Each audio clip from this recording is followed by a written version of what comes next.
Welcome to my channel Bengali blogger Ananya. আজকে আপনাদের জন্য নিয়ে এসেছি খুব সহজ একটা রেসিপি, ইলিশ মাছের তেল ঝাল। কম বেশি আপনারা সবাই হয়তো এই রান্নাটা জানেন, কিন্তু আমি কিভাবে খুব অল্প সময়ে অল্প উপকরণ দিয়ে রান্নাটা করে থাকি সেটাই আজকে আপনাদের সাথে শেয়ার করব। সরষের তেলটা ভালো করে গরম করে নেওয়ার পর ফোড়নের জন্য এতে আমি অ্যাড করছি কালো জিরে, কাঁচা লঙ্কা আর অল্প একটু হলুদ দিয়ে একে একে আমি কড়াইয়ের মধ্যে মাছগুলোকে ছেড়ে দেব। এইভাবে মাছটা ছেড়ে দিলে কিন্তু আপনাকে আলাদা করে আর মাছ ভেজে রাখতে হবে না।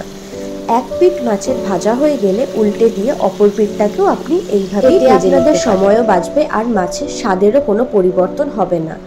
আমার হাতে আজ সময় কম থাকায় আমি সানরাইজের সর্ষে গুঁড়ো পাউডারটাকে ব্যবহার করছি।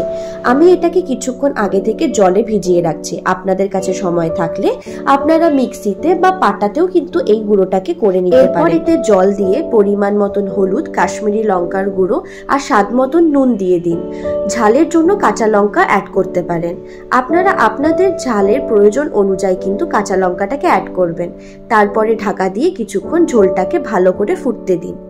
ঝোলটা ফুটে আসলে এর মধ্যে আপনারা অ্যাড করে দিন আগে থেকে ভিজিয়ে রাখা সর্ষের পাউডারটাকে। আপনারা একদম শেষ পর্যায়ে ব্যবহার করুন, কারণ সর্ষে পাউডার দিয়ে বেশিক্ষণ মাছের ঝোল ফোটালে কিন্তু অনেক সময় তেতো হয়ে যাওয়ার একটা সম্ভাবনা থেকেই যায়। রান্নার শেষ পর্যায়ে গ্যাসটা বন্ধ করে দেওয়ার পরে একটু সর্ষের তেল ওপর থেকে ছড়িয়ে দিন আর গরম গরম ভাতের সাথে সার্ভ করুন ইলিশ মাছের তেল ঝাল।